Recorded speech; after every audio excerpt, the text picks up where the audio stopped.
Welcome to part one of the editing section of this course. This is me going through a first edit of an interview I did with a gentleman for one of the podcasts that is coming up very soon, or may already be out whenever you're listening to or watching this.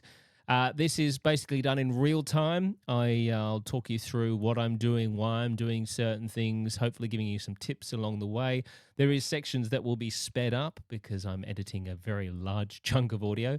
But during those sped up bits, there is also drop-ins of me adding further information and other tidbits for you. So hopefully you find this helpful and interesting. Of course, as always, any questions, jot them down and shoot them off to me.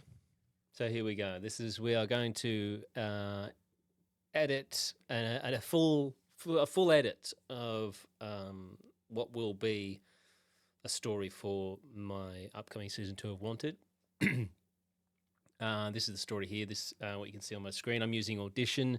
What we'll do in this, you can literally use anything. Audacity, the free program, you should be able to do everything that I do on this program. If you've got Audition, great. This isn't going to be an Audition tutorial. I might show you a few things on here that I'm doing. Obviously, I'll talk you through what I'm doing. So in turn, then you might get some tips if you're using Audition. I just use Audition because it's what I've always used forever and a day for all my years in radio. If you're going to think about learning an audio program, I would push you to use Pro Tools because that's what sort of the industry standard is. I'm just old now and I've been using this program for about 15 years, so it's what I use. So this is the interview. This interview is of a gentleman from the UK, was convicted of stealing £100 million in a heist, and then he went on the run. So this is going to be part of my show Wanted, as I said. Sorry if you're going to hear any background noise, but it's not exactly quiet here, which shows you can do a podcast from anywhere. So I've got this interview, and I want to do this interview in particular because it wasn't a perfect interview, and that's what's going to happen. So like more often than not, if you're doing interviews, they're not going to be perfect, as in the quality of the person's connection, the audio that you're messing around with. Like I could bring in like a perfectly sounding chat, which is very rare. But then that wouldn't show you how to deal with a situation when you have got sections where you're like, oh, crap. Now, the best thing about the shows that I put together, these, I'm going to keep saying it and I'm going to cringe every time I say it, but these audio documentaries, I just think I sound like a wanker when I say that. But anyway, is that when I have issues where there are dropouts in the story, obviously when you're doing the interview, you can say, hey, sorry, that just dropped out. Can you just repeat that for me? But in a situation like I had with this guy, it just kept happening. And there's only so much you can say, sorry, can you repeat that? Sorry, can you repeat that? Sorry, can you repeat that? It's not an ideal world. Everyone will always say to you, you've got to email these people with stipulations about they must be recording in this room and there must be no background noise and, they must be wearing headphones and blah, blah. Yes, obviously you can put those stipulations through. But at the same token, like for instance, this guy, I sat down with him for 2.5 hours. He's not charging me for his time. He's telling me a story. So, there's only so much you can do. You can't just keep saying, well, it needs to be this, it needs to be that. Yes, he's flogging a book at the end of it. So he gets that out of it. But, I'm not one to be like, we can't do this interview. Let's do it another time. Unless it's absolutely shocking and we can't hear anything. But in this case, it wasn't. The audio started out really badly. And in my head, I'm going, oh, no. Oh, God. But it does get better. We have dropouts as we do in fundamental parts of the story, try and get him to redo them and all the rest of it. So it's not, what I'm saying is it's not the perfect interview, but with the style of shows that I put out, obviously with the audio documentaries, I can fix that with something called narration, where I can fill in the gaps basically and make it all sound like it's part of the show. Not that part was too hard to hear. So you'll have to excuse me drinking my coffee. It's going to happen because I'm treating this just like we're in a classroom. Okay, so have a look. You can hear the start of this and why I was freaking about how bad this was. Oh, yeah. Hello. Gotcha. Can you hear me? Just about, mate. Hold on, let me just... I'll put up here. All right. Set it up. Yeah, it's not too bad. Are you talking to me on a phone, are you? Yeah. Yeah, that's right. And you will get that. People just sort of talking on a phone. Like, say, he was Zooming with me via phone. Now, there are obviously systems you can use like Riverside. I personally cannot stand Riverside. I hate it, which everyone will be like, what? It's brilliant. But I found so often, it's probably the fact that I've got a bad internet connection or whatever, but there's such a big delay that when I'm using Riverside with guests, that it almost makes an interview impossible for me, because you're jumping over or crossing, talking over each other, and it's just a nightmare. And yes, you can fix that afterwards, but during the interview, it just makes it awkward and hard. So I'm a Zoom user. I use Zoom mainly for my interviews. And this was a Zoom, but through his phone, which is not ideal. I would have liked him to be on a computer, but it is what it is, and we deal with it. So my first port of call when starting to edit an interview, I'm obviously got the story in my mind. This is going to be about a guy who's obviously done a heist. It was sort of coined the Ocean's 11 heist in the UK because of the complexity of what these people went through to steal this, or what this guy went through to steal this money and these computer chips that he stole. So I've got that in my mind, but it's a case of now sort of separating out the bits I'm going to use. I always break it down into sections, and I have in my head, okay, I'm going to narrate here, and then, oh, this is a good section, this is a good section. And with my stories, I've got this formula that works, and I just stick with the same formula. If it ain't broke, don't fix it. We have the origin story, the action, the heist, and then the afterwards. So beginning, middle, and end. And that's what and that's what I'm looking for when I start the interview. So there's a whole lot of fluff that we don't need here at the start. Him and I just talking crap. A précis of so your mum was okay. So we're talking about his life prior. So I grew up in Camden. Right, so this is the start. So all I do is I just do an insert here, some silence. Now I know there's a shortcut for this. For some reason, it doesn't work on my computer. That's not enough. So I know I like to make big little makes sense. I like to make big chunky silent bits here. So let's do 50 seconds. So that just marks it there for me, so I know, okay. And this bit I don't really need, so I can actually just get rid of that. But I say that. I say I don't need this bit. I like to use things that are off air or prior to, as little nice flavoursome bits. None of this is going to make sense, but it will once we put it all together. So don't get completely rid of all of that. Okay, so this is the start of his origin story. So I grew up in Camden. It's predominantly a poor area.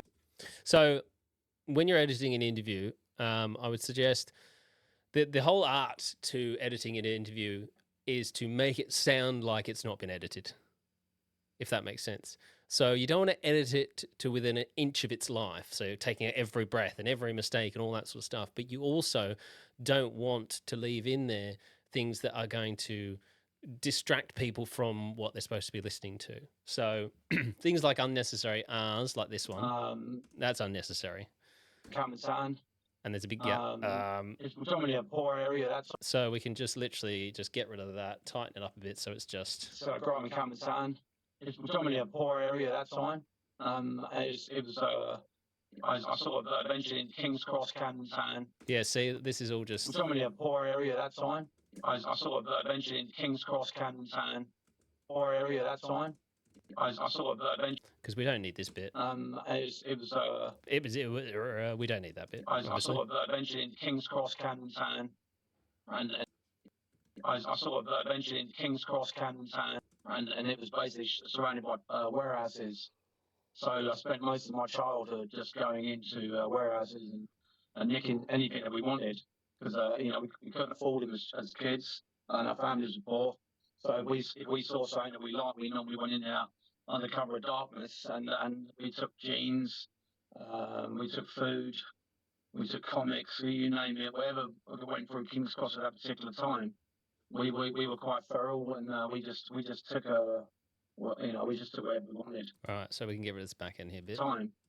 We just took whatever we wanted.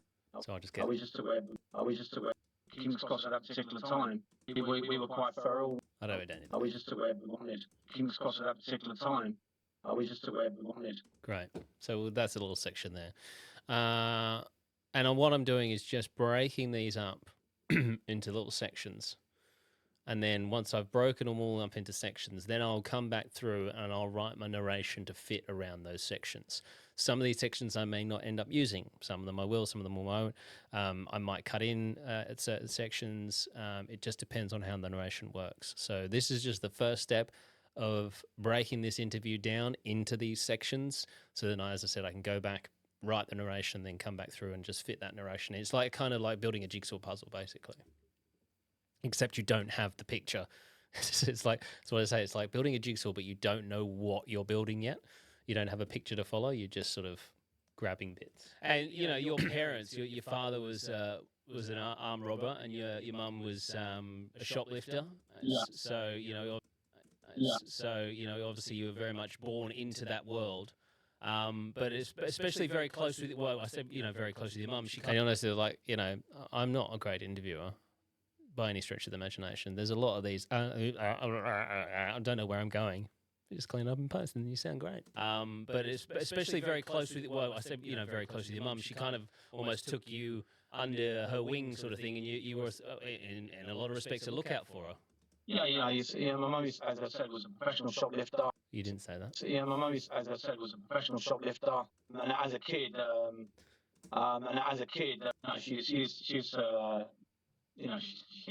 she was constantly going to shops and taking stuff. And as a kid, so this guy we can clean up quite a lot. As a kid, she was constantly going to shops and taking. And as a kid, she was constantly going to shops and taking stuff. She was constantly going to shops and she was constantly going to shops and taking stuff. And I saw it from a very early age. Saw it from a very taking stuff. And taking stuff. Saw it from a very early age. See, that's a bit of a dodgy cut. Going to shops and taking stuff. Saw it from a very taking stuff. Saw it. You want to probably tidy that up. Going to shops and taking stuff. And I saw it from a very and taking stuff. And taking stuff. Saw it from a very early age. And I saw taking stuff. And shops and taking stuff. And I saw it from a very early age. Probably better. So as you can see, this is why this takes so long, because it's making, as I said, it's making it sound natural and unedited when it's generally highly edited. And as a kid, it's a lot of this guy. So it's my mum, as I said, was a professional shoplifter. I'm going to take out as I said because we haven't said that. My mum was a professional shoplifter. My mum was a professional shop. Professional shop. So this is where I'll probably fix this with narration here, because I think he's probably told this story so many times that he thinks he's already told me that his mum was a shoplifter, but he didn't. My mum, as I said, was a professional shoplifter, and as a kid. So what I'll do is, as a kid, I will do the narration where I'll say his mother was a professional shoplifter. So I'm going to put another grab there. Now, the reason I don't get rid of this completely is so obviously when I come back, I'm like, hold on, what was this all about? And I'll know it's a professional shoplifter bit. So I might just make that smaller, and then it'll probably come in from here. As a kid, she was constantly going to shops and taking stuff, and I saw it from a very early age. And as I realised what she was doing, as I realised what she was doing, and I sort of would cover her. I would do distraction. As I realised what she was doing, and I sort of would cover her. I sort of saw it from a very early age. I sort of would cover her. Would cover the age. I would cover her. I sort of would cover her. I would do distraction tactics on staff. I said my dad was an armed robber. I said my dad was on staff. My dad was an armed robber. But I didn't really know that at the time. All I know that everybody that that he knew was at it.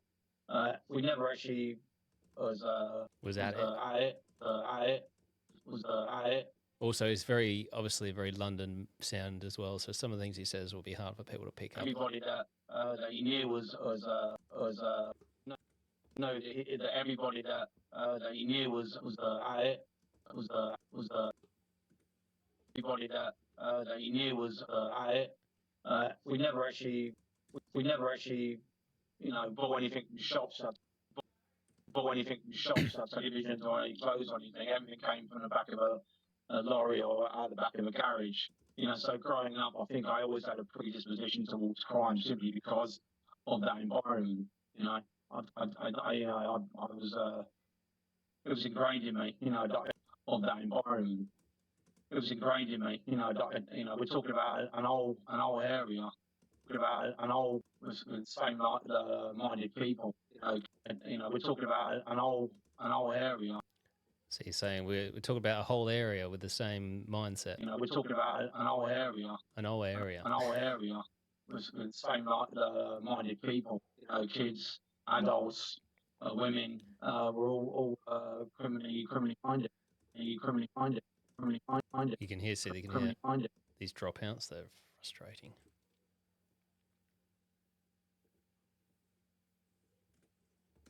Criminally minded. Yeah, no, that doesn't work. Criminally minded. We're all we're all kids, adults, women. We're all criminally minded. That was the nature of the beast of that nature of the beast at that time. Okay, so let's put a little mark in here of silence. So that's a little section there. So we've got these sections starting to build now. Staff. Again, not necessarily going to use all of these sections. We're just going to keep building them all the way through this thing. It's going to obviously take a long time because we've got nearly two and a half hours to do this.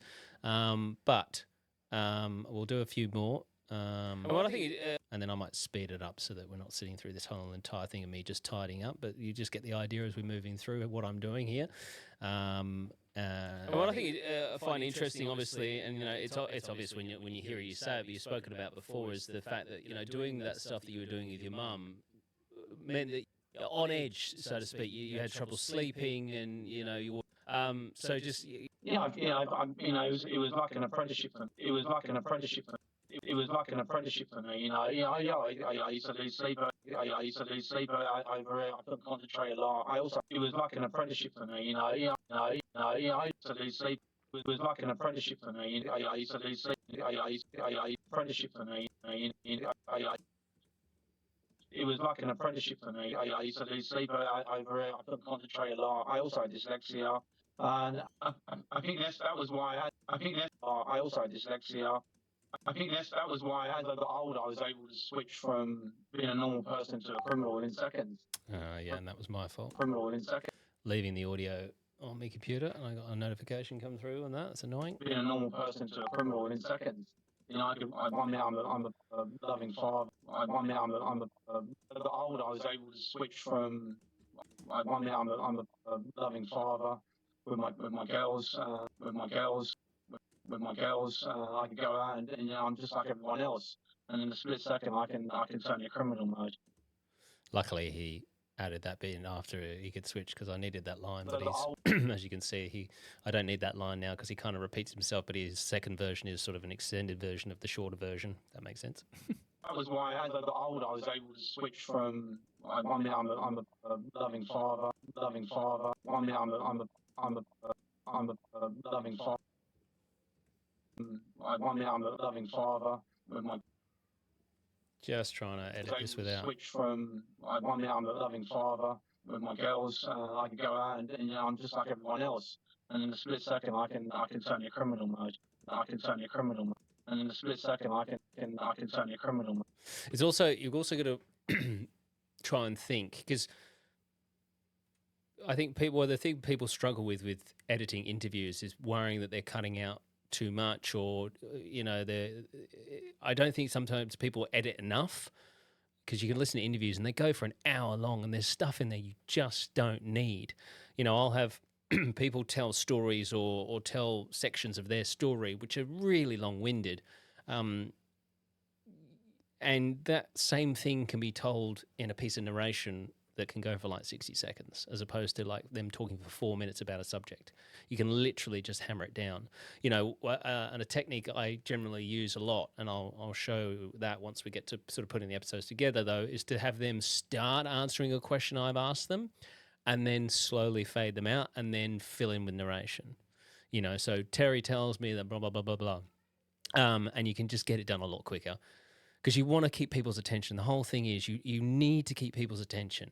And if you just play an hour-long interview, unless the people listening really truly want to hear from that person and just hang on everything they say, like, I can listen to Louis Theroux talk for hours because I love the guy. I love what he talks about. I find him fascinating. And I'll just sit and listen to him for 2 hours. I did the other day an interview with him for over 2 hours, and I just sat and listened to the whole thing. But if in reality, if you're watching this right now, no, I would suggest, and I don't want to sound rude, but I would suggest the people that you're going to have on your podcast initially are going to be people that no one knows. No one knows this guy, really, the guy I'm interviewing. He's got a fascinating story of stealing £100 million, which is what people are coming to listen to. So, but I like to build the backstory. And you'll notice in documentaries, they don't just sit with one person for an entire 2 hours. They have slice in other stuff. They slice in music, narration, interviews from other people, because you've got to maintain people's attention. So think about that when you're interviewing someone.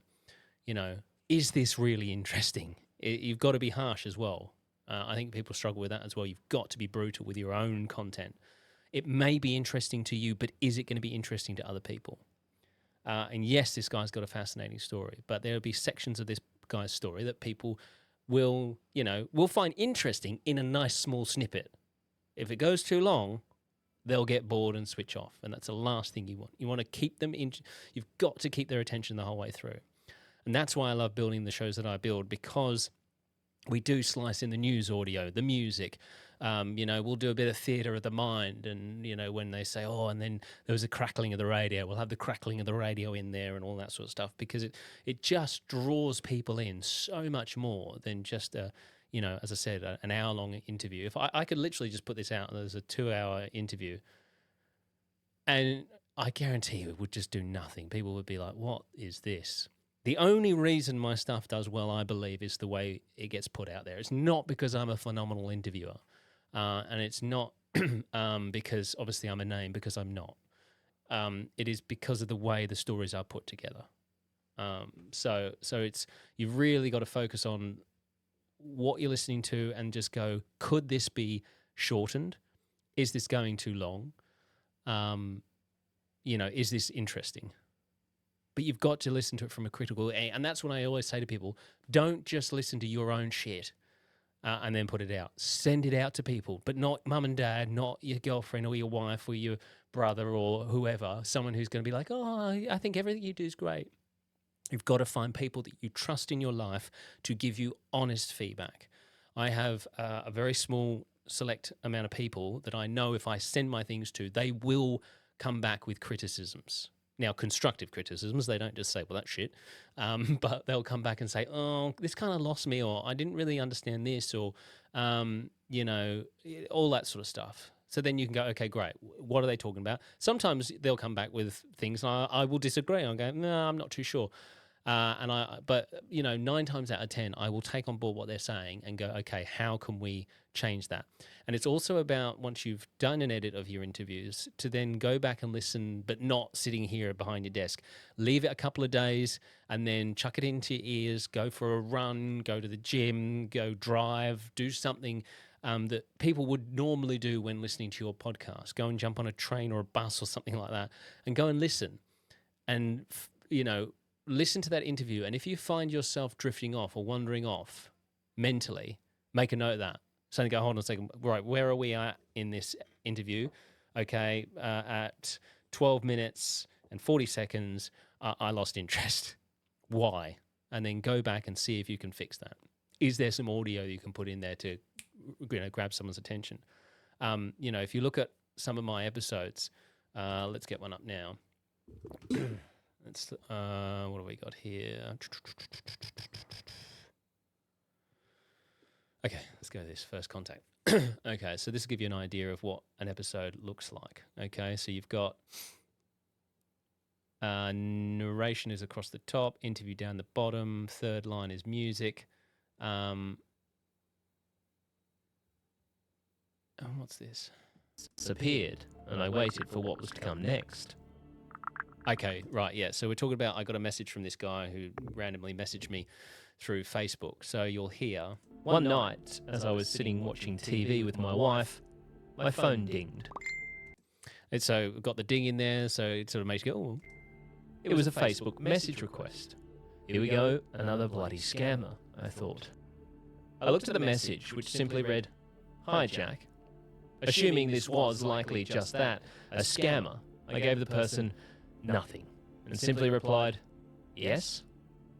The three dots appeared, and I waited for what was to come next. And also, don't be afraid of leaving that silence and drawing it out. There's an art between going too long and not long enough. But you know, it's about maintaining people's. Like, I could literally have just put in that entire bit of narration, not had the sound effects, not having. But it's for me, it's about drawing people in, really listening, really building the tension of what's going on, and making them feel like they're there. Whatever story you're telling, it doesn't matter what story you're telling. So let's go back to this edit now. I hope this all makes sense, and I'm not a teacher, so I'm hoping that you're keeping up with this and you're understanding what I'm saying. If you do have any questions, then my email address is attached to this, so you can just flick it through any questions you've got, and I will try and answer it if I can. And also, feel free. I can't promise that I'll be able to, but if you edit episodes and you want me to have a listen, send it through there as well to the email address, and I will do my best to have a listen and get it back to you. It was like an apprenticeship for me. So you've got two siblings who never went down the same track. Why do you think it was you that your mum sort of chose to sort of? Do you know what? I always was a light. I could always be relied on to be there. I always was a light. I could always be relied on to be there. I could always be relied on to be there. Do you know what? I could always. I always was a light. See, I don't even know what you're saying. I was a light. I know what you're saying here. You're saying I was a reliable. Maybe you're saying reliable there. Light. I could always be relied on to be there. I saw things. I could be there. I saw things. Part of my dyslexia is that I'm able to read.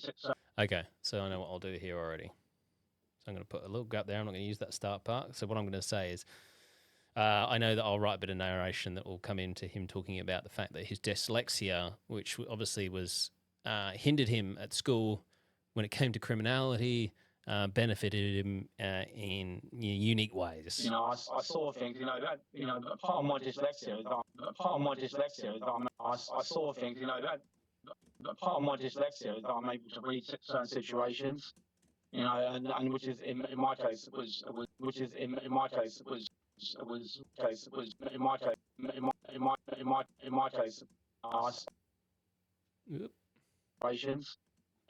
In my case, it was quite good for me. Was quite good. Was quite good. Was quite good. Was quite good. In my case, it was quite. In my case, it was quite good for me going up, because I could look at something and I could figure a way how to get in there. I could look at people doing certain things, like I'll give you some idea. I could look at people doing. I'll give you some idea. Figure a way how to get in there. There we go. Don't need that. We'll just go straight to this. I'll give you some idea. I can look at aware. I can look at awareness. I can look at awareness. I can look at awareness. I can look at awareness, and I could find a way. And I could find a and see that this thing here, like I'm saying, you don't take out every and everything, every stumble, because you want it to sound natural. But things like it's gonna throw people. It's you just want to keep it rolling. You want to keep it reasonably tight, reasonably quickly paced. Awareness. I could find a way in there within minutes. And if I looked at it through the whole night in one day, I could find out who the alarm person was, who was the key holder, find out who the alarm person was, who was the key holder, how many people worked there, who drove all the cars, whose number plates they were. I sort of had this, plates they were. I sort of had this ability to actually, just see things that most people don't see, and that's why as I got older, I was able to do warehouses I knew that no one didn't know I knew where they were at certain times, because I had the ability to watch, which in as most criminals, just going half cop, they run into a post office or a bank or a building society, shoot, was able to do warehouses I knew that no one didn't know I knew where they were at certain times, because I had the ability to watch, times. I had the ability to watch, which in as most criminals, just going half cop, they run into a post office or a bank or a building society, shoot one into the ceiling and expect to get out of there, bank or a building society, shoot one into the ceiling and expect to get out of there, it's just a 50-50. I always went into a out of there, it's just a 50-50. I always went into a place with my eyes wide open. I knew exactly how many people were in there. I knew where they were. I knew the response time from the police in the local area. So 99.9% I was getting away with it. And I had that ability simply because of my upbringing, because I was able just to sit back and look and set me up for later life. Okay. So we'll put another gap in there. So that's another section. And this is what we'll do now. So we'll just keep going through, keep getting these little sections all the way to the very end until we've got every section we need. And then, as I said, then we'll go back and we'll try and then build the narration around these sections and how the story is going to flow. As I said, I've already got in my mind how the story is going to flow. We start with episode 1 will be his origin story, because it's quite an interesting origin story. Mum was a shoplifter, dad was a bank robber. Dad, in fact, shot and killed someone during a bank robbery when he was 16 and went to prison. He ends up in care, and there's a whole care system, and within that I'll also find the history of care systems in the UK around the time that he spent time in there. He talks about certain places that he was put into care, so I'll do some research onto those places. So really building that picture of this guy's life prior to where he was headed as this bank robber. So that'll be episode 1, and then episode 2, of course, will be this job, which is a massive job. There's a lot to talk about in that. It'll be an entire episode, and that's where we'll really take people on this journey, because it talks about Ocean's 11, so I'm going to kind of build it in this Ocean's 11 style format of music and suspense and all of that. And he talks us through. He's really good explaining, what happened on the day of the robbery and how they almost got caught, or they thought they were going to get caught, and all that sort of stuff. So we'll build all that drama around that. And then there's the after, which will be him getting, and then there's him going on the run and then getting caught and going to prison, etc. And then how he's turned his life around. So, I've got that blueprint already in my mind. This is just, this is the sort of, this is the less fun part of this, is just going through this interview, cleaning it up, making these little gaps in here, and coming up with a finished product to be able to match with the narration. So pretty straightforward. It's just tidying up and making your gaps. So we'll probably speed this bit up now, so you're not having to watch all of this 2 hour. Well, this is going to take me longer than 2 hours to do this, but yeah, I'll jump in if I think you need to explain anything to you. Yeah, well, obviously we'll get to that point. It certainly did set you up for later life. Obviously, ended up. Yeah, as a kid growing up, I had dyslexia. As a kid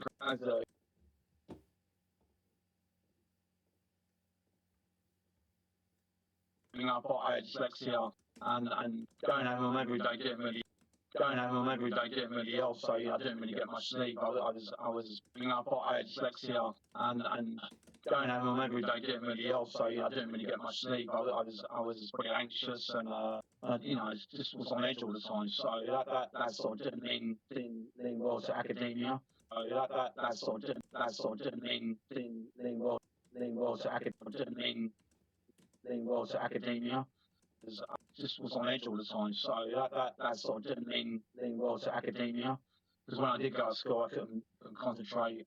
and I just didn't grasp things like most other kids, so I was always kicked out of school, and I always, got in trouble.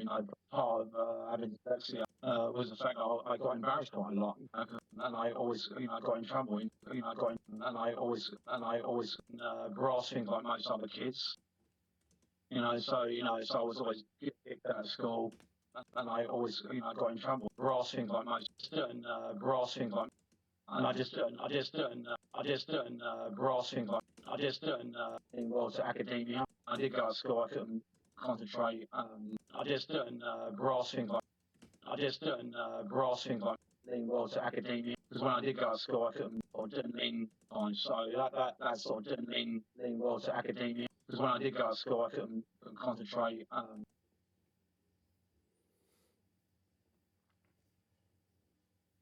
Just was on edge all the time. So that sort of didn't mean I was pretty anxious and I was pretty anxious.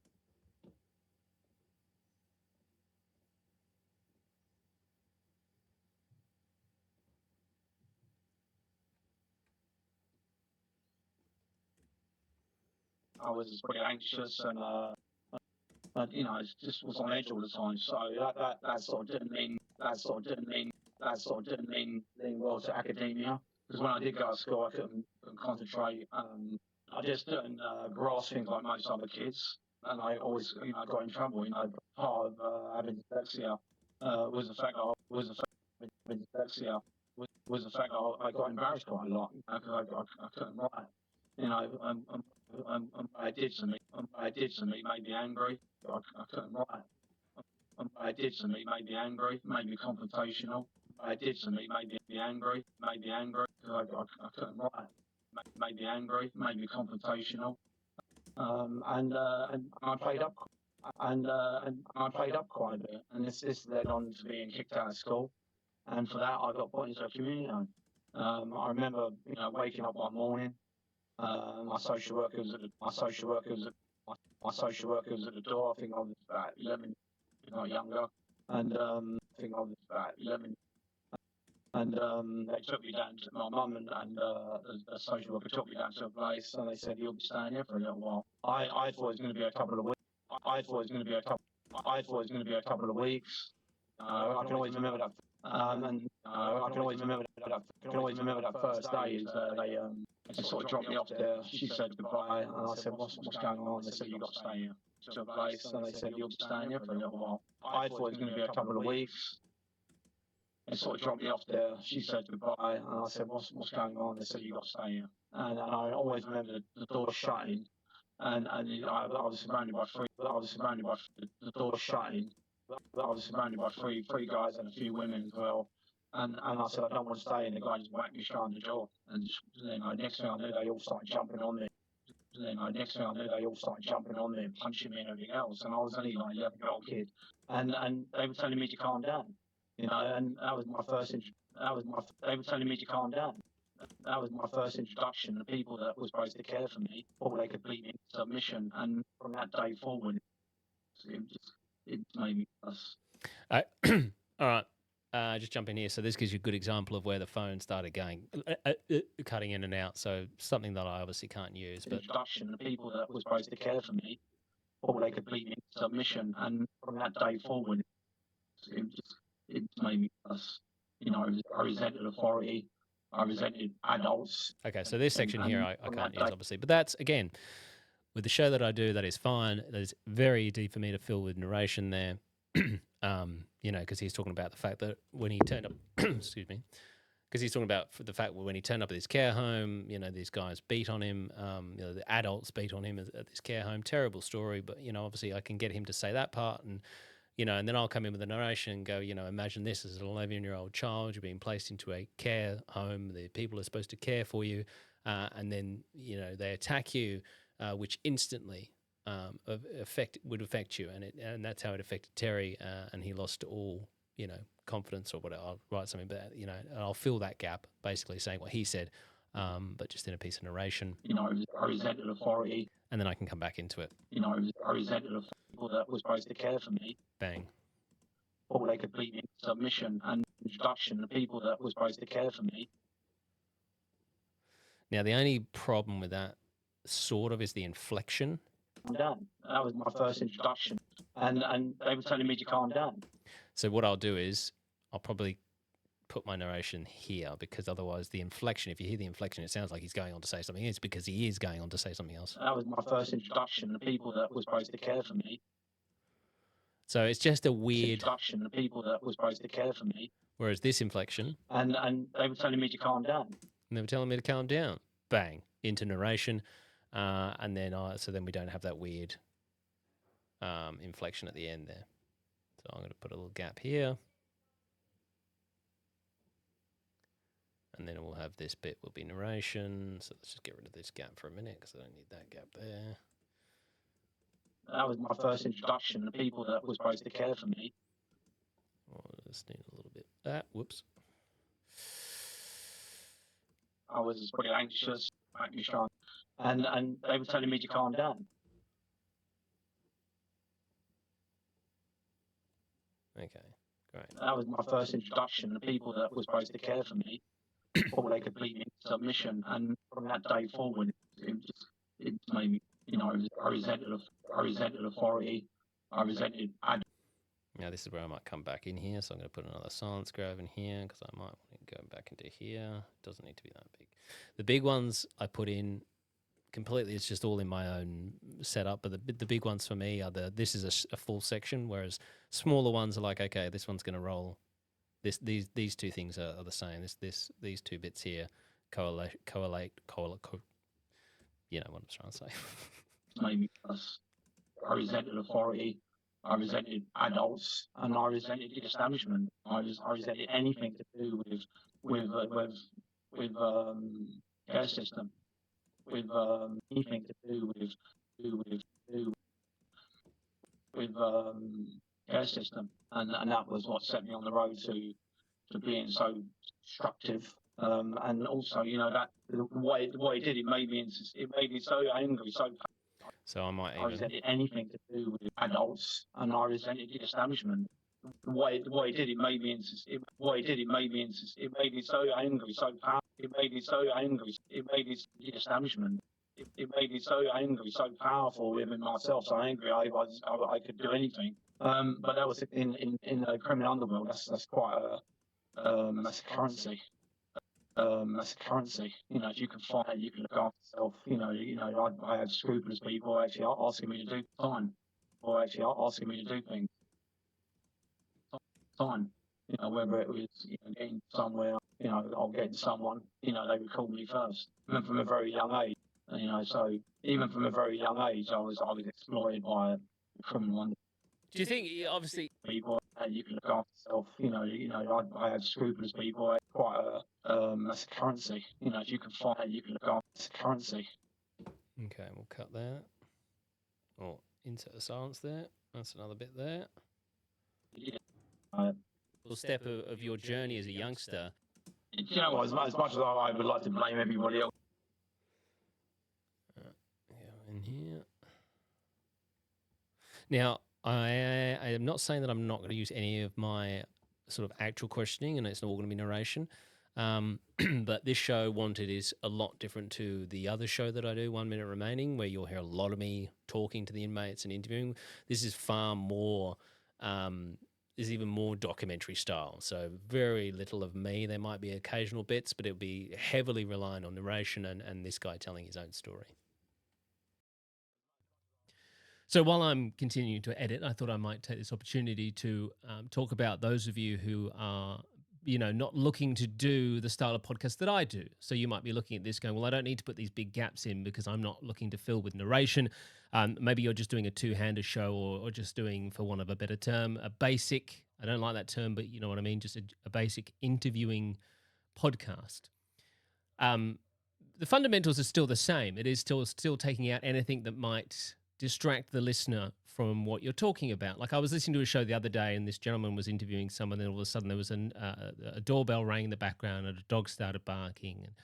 And, they referenced it and made light of it. And I thought, it doesn't need to be there.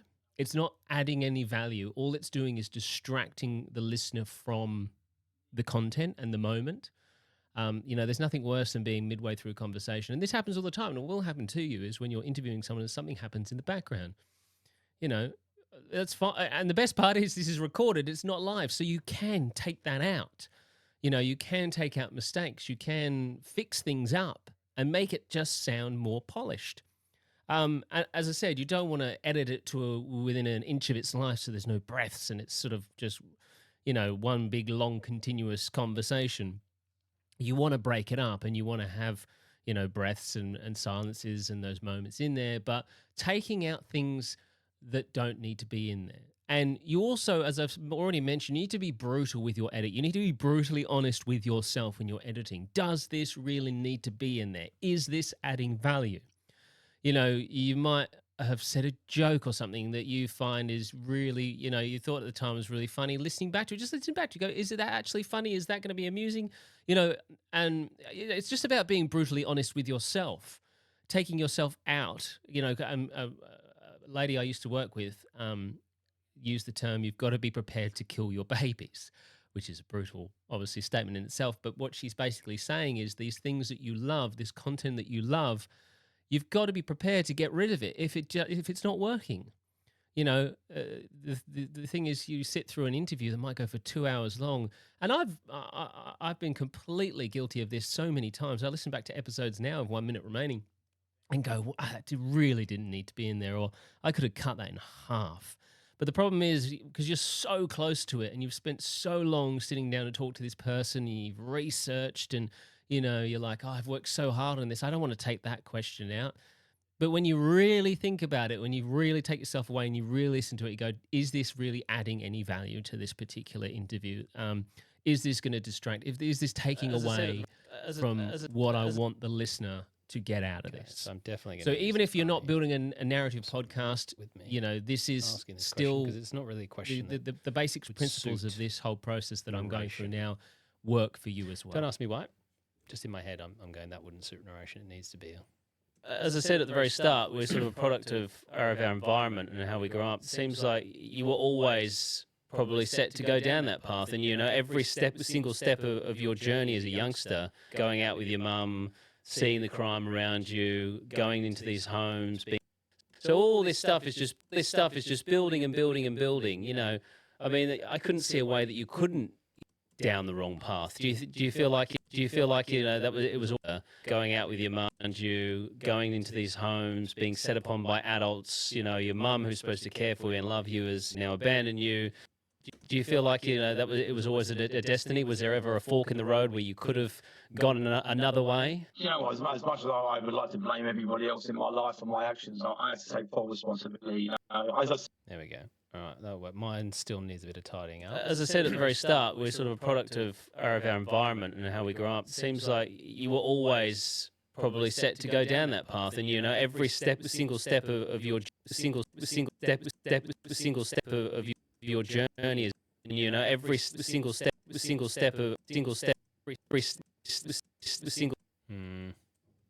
down that path, and every single step of your journey as a youngster, seeing the crime around you, going into these homes, being set upon by adults, your mum who's supposed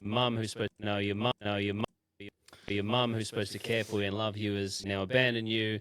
Do you feel like it abandoned you? Do you feel like it abandoned you? Do you feel like it was always a destiny? Was there ever a fork in the road where you could have gone another way? As much as I. Yeah, I'll have to do. It's not great, but it will do. No, you spent a fair bit of time, a few years, in fact, what is it, about 4 or 5 years in the care system? No, they were the first place. Okay, so something else we should talk about, of course, is, I keep talking about things like putting in narration and how I put in sound effects to build, a little bit of color and maintain people's attention. And again, you might be saying, well, I'm not planning on doing that style of podcast, so I got nothing I can really put in, which again, I would suggest is not true. I feel like there's always opportunity to value add with audio. I come from a radio background, and whenever we were talking about anything, we always said, okay, how can we add to this? What can we bring to help this story along? What audio can we bring to help this story along? So, you might be doing a finance podcast, for instance, and you are talking about the latest RBA interest rates, the rise or fall, wherever it might be. There's nothing stopping you getting a news grab, short one. You can't use the whole piece.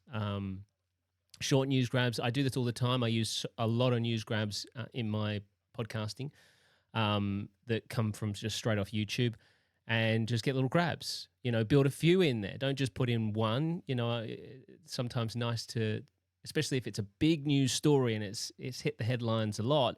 You can use multiple grabs together in certain ways to highlight what you're talking about. So and you might be saying, well, is that okay to use? Now, I mean, this is not legal advice or anything like this, so do your research, but there's a thing called fair use. Now, it's a bit of a gray area. There's certain things that are absolute no-nos to use, and that's, of course, any music that you haven't licensed, movie stuff, anything like documentaries, that sort of stuff. I would just steer clear of 110%. I generally, in fact, I only use audio that is from news sources that is on YouTube, because that is where you have your best argument for fair use. Because number one, it's already out there in the public sphere. And number two, they're a news organization putting out news. You are talking about the story that they're talking about. So you would probably have a good argument for fair use. Now, I've been doing it for the last 2 years, and touching every piece of wood in this room, I haven't had a problem yet. Worst case scenario in that situation, you could always, you're not going to suddenly get a letter saying you owe us $40,000, unless, of course, you're trying to use someone's music that you haven't been licensed to use. You're probably more than likely just going to get a letter saying, hey, you don't have the rights to use this, take this down. And then you just take it out. So, for instance, I edited another podcast, right, with Nath Valvo and Kate Langbrook. It's called The Buck Up. It's just a comedy podcast. Two people talking about fun stuff, life stuff, and it's just funny. So with that, I have added audio into that. Like Kate was telling once a story about being on an airplane and the flight. So I put in some airplane noises, the ding dong noise and a bit of airplane noise, just to add a little bit of value to the story. It just sort of, builds a little bit of that theater of the mind. She told a story about how she went to see Madonna once, and Madonna came out riding a unicycle. So I just had a little comical sort of squeaky wheel playing in the background. Just little fun little things that, it just snaps people out of just listening to nonstop talking for a certain amount of time. They also use sound effects in their show. If they do a segment called Text from Mum. They got a little audio sting that's Text from Mum. Just little bits and pieces that can add value and color to your episode. So it's not just two people or one person just talking for an hour or 2 hours straight. And you might be thinking, well, how long do I do my podcast? Well, that's a good question. We're going to get to it very soon, so don't panic. But back to the editing. And even going from the care system. So you can see here we're already nearly at 30 minutes worth of audio. Obviously, there's gaps in there between, but there's going to be narration, there's going to be music. I'm going to be talking about the care home system. As you can see how quickly we can fill in a 30-minute episode with that little bit of audio there, and we've still got all of this to get through. Again, obviously, we won't use all of this that's in here. It'll be chopped out. Sometimes what I will do is, once I think I've got enough for, say, the first episode, instead of going through and editing this whole entire interview, I might go and do the section for the first episode and then build out that first episode and go from there. I remember walking to this is where this gets frustrating, because this whole thing is really just, it gets so much better, this quality later down the line, but it's just frustrating here. So you just got to learn to deal with these things and make the best of a bad situation in some respects. And again, going back to the narration, it can save us. It can be frustrating, but we can use bits and pieces. And the care system put me into a shared flat with some adults. Because I had a similar situation in season 1 of Wanted, and it wasn't necessarily the bad line, but I was interviewing a gentleman who's in his 70s, and he told his story so many times by the time he got to me, to the point where he just skipped over things because he couldn't basically be bothered to tell the story anymore, which is fair enough. He'd been telling it for his entire life.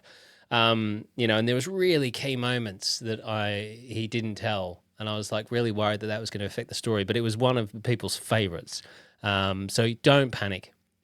you know, you may think, oh no, you know, yeah, people will just be engrossed in the story, whether you're telling it or someone else is telling it. As long as you make it interesting and the way you read it and the way you narrate it is fascinating, then people are not going to go, oh, well, that wasn't said by the guy who did it. You can fill in the gaps. It's the same as watching a documentary. If you're watching a documentary about anyone or a story about someone, you don't care who's telling the story. You're just fascinated by the story. And that's where it comes down to making sure that the content you're using is interesting, basically. So depending on what you're doing, you know, and anything could be interesting. Everyone's got a story. Everyone's got a fascinating story. So whether you're doing a sports podcast or a comedy podcast or a history podcast, you know, it's about finding those stories that people are going to find really fascinating and then building on that. Share flat with some adults. So what will actually happen is I'll probably end up having to, because I get him to tell a story about his first robbery, which kind of went wrong. And they were armed robbers. So what I'll get him to do that bit. The care system put me into a shared flat with some adults, and they were armed robbers.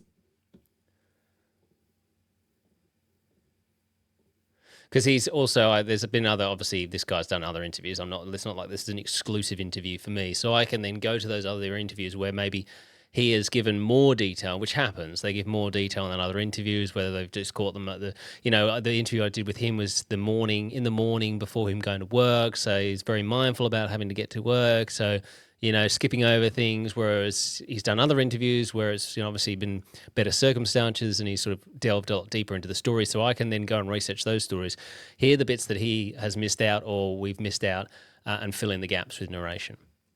To a shared flat with some adults, and they were armed robbers.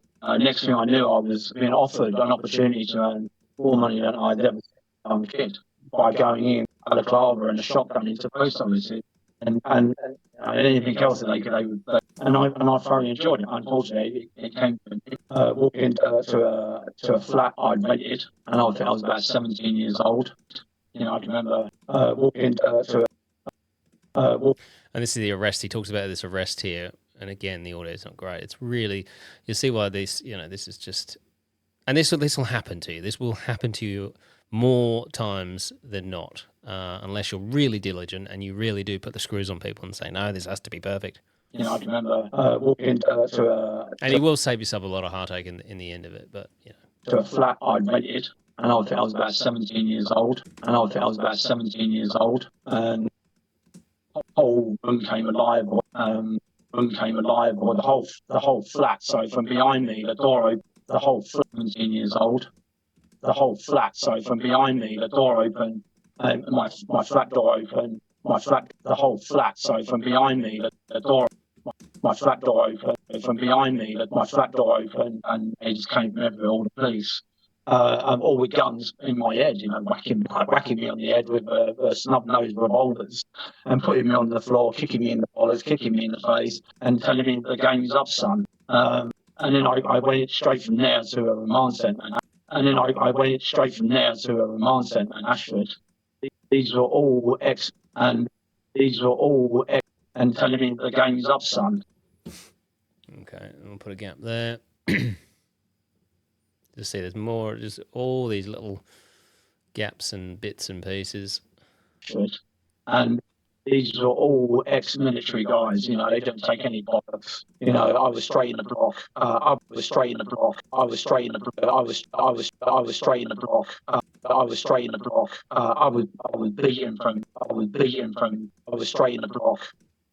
beaten from the governor's office to the block, which was about 50 or 60 yards. I was kicked from pillar to post. And then they grabbed hold of me out the yards. I was kicked from pillar to post. And then they grabbed hold of me outside of the cell, and they swung me and I whacked my head, my shins, and my back on the doors. And I ended up crawling under a bed, you know, they were kicking the shit out of me. And luckily, the bed was a metal bed. It was nailed down to the floor. And I managed to pull myself underneath it to stop the beating. That was the first day. So, you know, this carried on for a few months. I think I spent about 4 years there. And so I got, but, you know, it was relentless. It really never stopped. But again, you know, I went from a skinny kid to doing like thousands of press-ups every day, about 4 years there. Okay, 4 years there, big gap. He said about making himself bigger. Okay, so a little gap in here. Went from a skinny kid to doing like thousands of press-ups every day, thousands of sit-ups, walking around. But again, I went from a skinny kid, I went from the, but it was relentless. It really never stopped. I went from the skinny.